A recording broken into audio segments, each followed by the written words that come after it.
दिव्य बंसल जी। ठीक है जी। महाराज जी, जॉब की वजह से पुणे जा रहा हूँ। महाराज जी, काम काम वासना बहुत ज्यादा परेशान कर रही है। महाराज जी, कुछ समझ नहीं आ रहा कि मैं क्या करूं। महाराज जी, मुझ पर कृपा करो। हे गुरुदेव, पिछले कुछ महीनों से बहुत ज्यादा परेशान हो रहा हूँ महाराज जी। काम स्फुरणा तो होती है, लेकिन परेशान करती है जब उसके लिए राशन की व्यवस्था करते हैं। खुली बात है। गलत क्रिया, गलत दर्शन, गलत संभाषण, गलत आहार, इसको आप रोकिए। काम स्फुरणा होना अलग बात है, लेकिन परेशान करना, उसके लिए राशन की व्यवस्था है आपके पास, इसीलिए आप परेशान हो रहे हैं। नहीं, स्फुरणा हो सकती, पूर्व संस्कार हो, स्फुरणा आती है, तरंग आ जाती है। कभी काम की तरंग है, कभी मोह की, क्योंकि अभी कोई भगवत प्राप्त थोड़ी है। लेकिन परेशान करना, बस आप देख लीजिए। मोबाइल रूपी दुश्मन से बचिए। कुसंग से, जो गर्लफ्रेंड बॉयफ्रेंड वाला जहर है, इससे बचिए।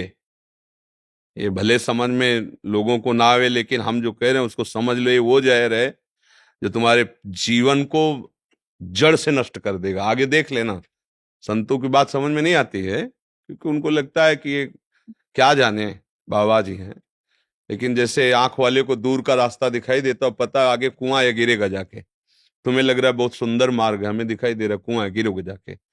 जो धर्म का नाश कर दे, जो हमारे अंदर वृत्तियों को भ्रष्ट कर दे, जो हमें विषयों का गुलाम बना दे, उसका जीवन मंगलमय हो सकता है?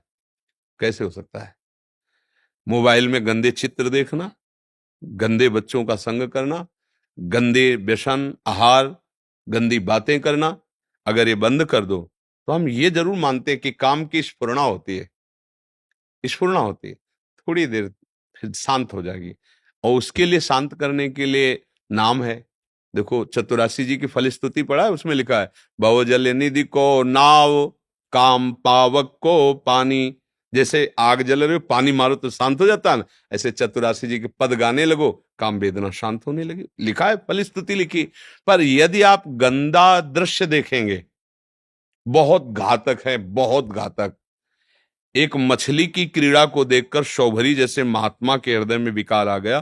तो आप लोग, तुम देश विदेश की बातें देखोगे मोबाइल में, जैसे बच्चों से संपर्क की आपकी इतनी अवस्था है लघु, और तुम इतने गंदी स्थिति को कैसे प्राप्त हो गए? तो वो बताते हैं कि ऐसे ऐसे सर्च करो, तो मोबाइल में ऐसे ऐसे आ जाते हैं। वो हम सब देखा, इसलिए हम ऐसे गंदे हो गए, ऐसे भाव गंदे। तो इन बातों से यदि आप बचो और नाम जब करो, तो स्फुरणा आती है।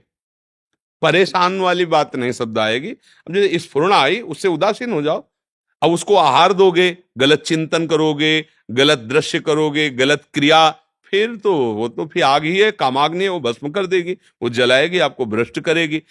ऐसे नवीन नवीन बच्चों की आदतें बिगड़ गई कि किसी दूसरे की जरूरत नहीं, अपने आप से अपने आप को नष्ट कर रहे हैं। वो काम वेदना तो फिर बढ़ेगी। अगर आप ऐसे दोस्तों का कहीं भी किसी भी तरह संग करते तो छोड़ दीजिए। तो ये प्रश्न खत्म हो जाएगा। परेशान करना, स्फुरना होना होता है। जब तक भगवत प्राप्ति नहीं होती, तब तक ये वासनाएं स्फुरित होती रहती हैं। और जहां भगवान में मन लगा, भजन हुआ और उनकी कृपा हुई, तो सब शांत, हृदय निर्वासनिक हो जाता है। कोई भी किसी तरह की वासना ना उसे प्रभावित कर सकती है, ना स्फुरित हो सकती है। समझ रहे हैं आप?